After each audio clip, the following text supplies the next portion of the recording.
absence of being afraid, the absence of fear. It's embracing the future, not being fearful of the future. And 16 times in these 4 chapters, he says it has to do with what happens between your ears. How you interpret what is going on around you, good or bad, discouraging or encouraging. How do you think about it? How do you interpret what's going around? Because what is it that puts a person in a place so the Spirit of God can produce this thing called joy? This thing so that the fears, the discouragement will actually fade away again and again as often as it hits you across the head. The answer is really simple. You find it right here in this book. The Apostle Paul was never looking for the hurtful hand of man, because that's always around to slap you around. But what Paul was always looking for was the sovereign hand of God. Here he is in prison. Just get a little glimpse of this. In verse 12, chapter 1, he says, "Now I want you to know, brothers, that what has happened to me has really served to advance the gospel." He's in prison, chained as some kind of soldier, Roman soldier, abandoned. And he says, when I look for the sovereignty of God, let me show you the good that God's pulling out of this mess that I'm in, so that it has become known throughout the whole imperial guard and to all the rest that my imprisonment is for Christ. And most of the brothers, having become confident in the Lord by my imprisonment, are much more bold to speak the word without fear. Now talk about spin. Talk about interpreting a really discouraging situation. The man is looking for the sovereign hand of God. This is what James 1:5 is all about. When you encounter those discouragement, the trials, the hard times, he says that's when you take the promise of God to ask for wisdom. And the wisdom is he'll actually cause you to see the good that he's pulling out of the mess that you find yourself in. What's Paul talking about? Is he losing it here? Is he in some kind of fantasy world? Not at all. Notice he says, remember the charges against me. What were the charges against Paul? Why was he put in prison? The gospel. He was preaching the gospel of Jesus Christ.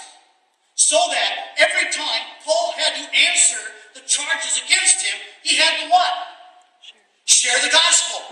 Paul realized he's not silenced. He's given a pulpit to a world that he would never be able to touch. The Praetorium, the Imperial Guard. Tiberius had 10,000 of these guys. He was pretty paranoid. And this was his personal guard. And these would be the one that Paul would every 4 hours be chained to. And these poor guys would be chained to Paul for 4 hours. Guess what Paul would be doing? And it didn't take long for the word to get out. They've got a new chaplain in the Roman guard. And then he talks about the fact that in Roman law, if you appeal to Caesar, you're going to make your appeal to Tiberius himself. There would be lawyers assigned to you to help and assist you in preparing your case. So every time these pagan lawyers had to sit with Paul to prepare his case to present before Tiberius, what were they talking about? The claims of the gospel. And here's the remarkable thing. You appeal to Caesar, Caesar will hear your case if you're a Roman citizen, as Paul was.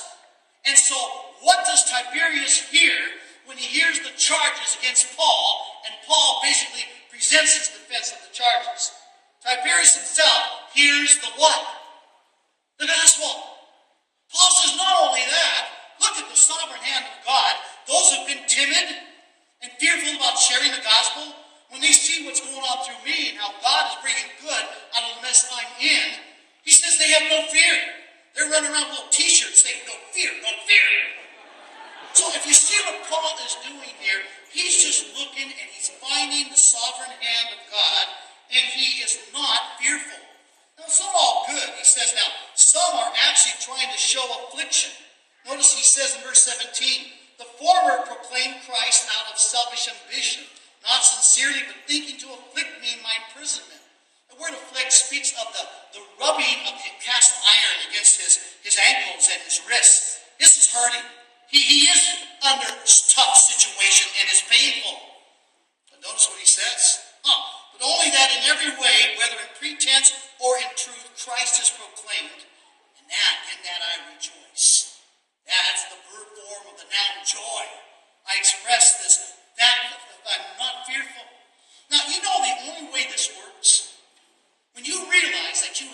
deep, subtle confidence that God is in control of every detail of your life. You've heard people say the devil's in the details. Maybe for most people, the devil is in the details. Not for you. God is in the details of your life. And when I really have this deep, deep confidence that God is engaged in the very and in control of the details of my life, that's when I'm in a place that the Spirit of God can produce this joy and the fears just begin to fade away. Just fade away. But there's one thing that's absolutely critical for this to work for you. The question is this: are you afraid of the purposes of God? You see, if you're afraid of the purposes of God for your life, then the fact that God is in control of the details of your life gives you no solace, because you're scared to death of the purposes of God. You know, getting older, I'm 63 now, and I'll tell you one thing about getting older. It's not a fun deal, all right? But I'll tell you one thing that is really quite precious to getting older. Little by little, you begin to realize, God, your purposes will not be thwarted. When you say in Romans 8:28 that you'll work all things together for good to those who are called according to his purposes, I realize, whether I live, whether I die, whether I have comfort or whether I suffer, down deep in my soul, am I okay with the purposes of God for my life? Because when I am, then you fear nothing.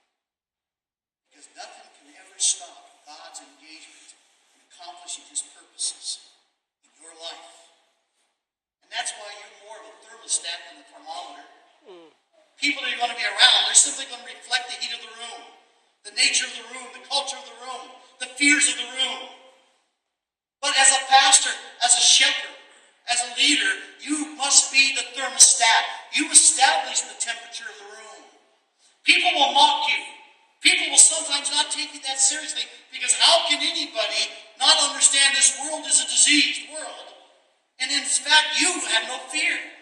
You rejoice and you live an example of joy, produced by the Spirit of God, because, one, you know God's in control of every detail of your life, and you are not afraid of God's purposes for you. And that's why your example of your life as a shepherd will be powerful, will be absolutely